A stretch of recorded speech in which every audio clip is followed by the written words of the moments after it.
বরগুনে কখনো বিপ্লব হয়। এই লড়াই শুধু আমাদের 5 জনের ছিল না, ছিল গোটা চট্টগ্রামে। এই চট্টগ্রামে আমরা একসাথে শুধু বৃষ্টি নয়, বজ্রপাতও ভাগ করে নিয়েছিলাম।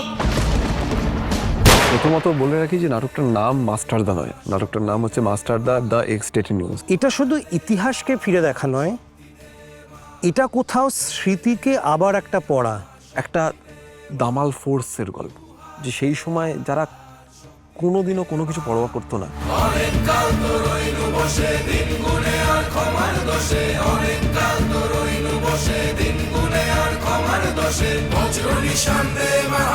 অশুভ নাশ করি।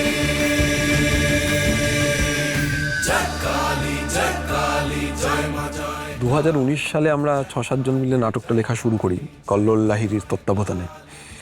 সেখানে নাটকের স্ট্রাকচার, নাটকের প্যাটার্নটা প্রথম থেকেই আমরা ভাবি যে যেরকমভাবে স্বাধীনতা সংগ্রামের গল্প ট্র্যাডিশনালি দেখিয়ে আসা হয়, সে যে কোনো মিডিয়ামে হোক না কেন, সেরকমভাবে দেখাবো না।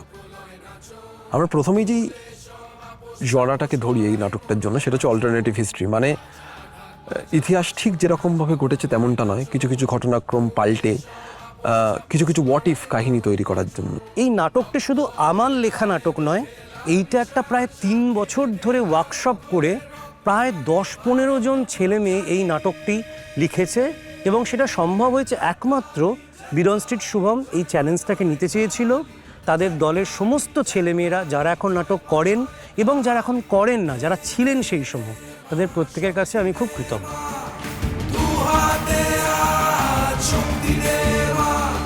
जय जय जग जननी देवी सुर नर मुनि असुर सेवी भक्ति मुक्ति दायिनी भयहरणी कालिका। আমার সৌভাগ্য হয়েছে বিডন স্ট্রিট শুভমের মাস্টারদা দ্য এক্স-স্টেট নিউজ নাটকে মাস্টারদা সূর্য সেনের চরিত্রে অভিনয় করা। भूतग्रह विदाल खग मृगाल चालिका। दे दे मां शक्ति दे मां भक्ति दे शक्ति दे मां दे रे मां शक्ति दे मां अस्त्र धरार शक्ति दे मां। অনেক কাল তো রইলু বসে দিন গুনে আর ক্ষমার দোষে বজ্র নিশান দে মার হাতে অশুভ নাশ করি।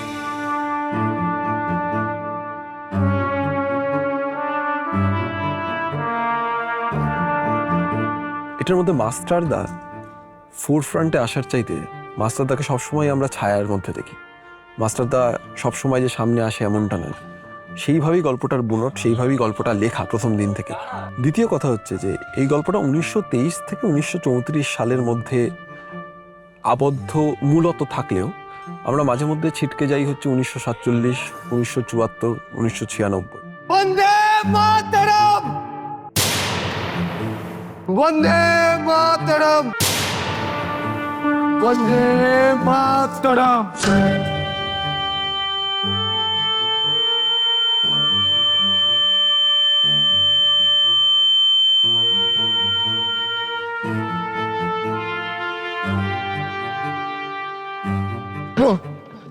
এই যে কন্টেন্ট, মাস্টারদা সূর্য সেন এবং তার সঙ্গে যারা ছিলেন অনন্তলাল সিং, অম্বিকা চক্রবর্তী এবং গণেশ ঘোষ, এরকম যারা যারা ছিলেন, তারা যে আত্মত্যাগ করেছেন সেটার সঙ্গে যখন আমি সরাসরি কানেক্টেড হলাম এই নাটক করতে গিয়ে, তখন মানে সেটা সত্যি আমাকে খুবই ইমোশনাল করে দেয় মাঝে মাঝেই যখন আমি এগুলো নিয়ে ভাবি। মায়ের জন্য লড়বো মাস্টারদা।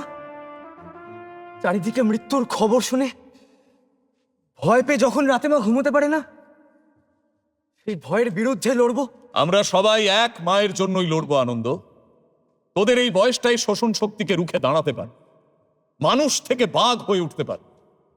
যুব ভারতের কণ্ঠ অনন্ত, তবে আমার একটা অবয়ব প্রয়োজন, আর সেটা হবি তুই।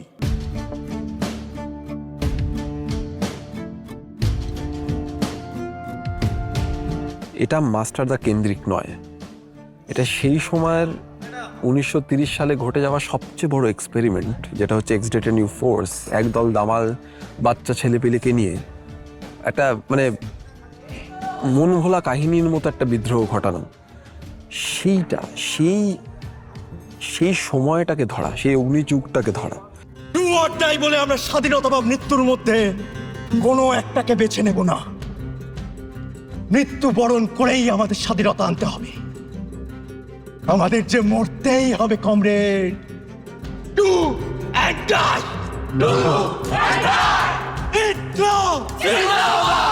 আজ একটা ব্রিটিশ মারবাই।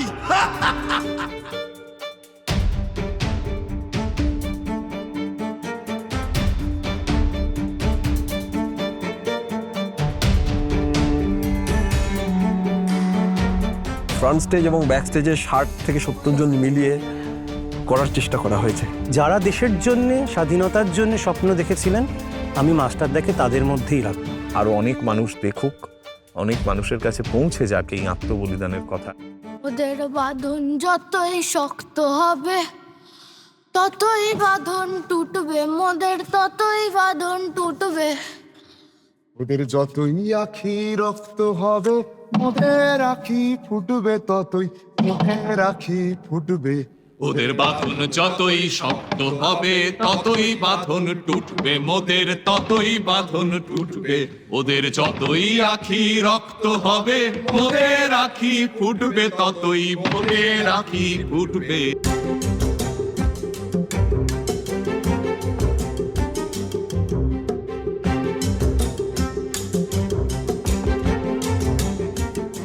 এই যে মেরুদণ্ডগুলো, এই মাস্টারদার মতো এবং অন্যান্য আরও যারা স্বাধীনতা আন্দোলনে নিজেদেরকে উৎসর্গ করেছিলেন, তাদের যে মেরুদণ্ডগুলো, সেই মেরুদণ্ডগুলো এখন কোথায় গেল?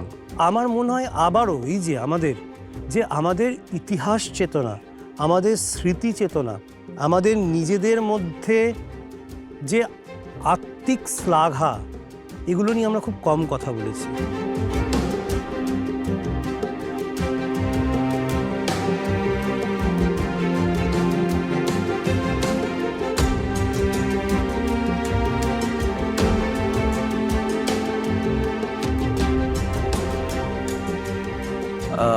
আমাদের উদ্দেশ্যটা মাস্টারদাকে ফিরিয়ে আনা নয়, আমাদের উদ্দেশ্যটা হচ্ছে মাস্টারদার এই আনটোল্ড গল্পটাকে বলা।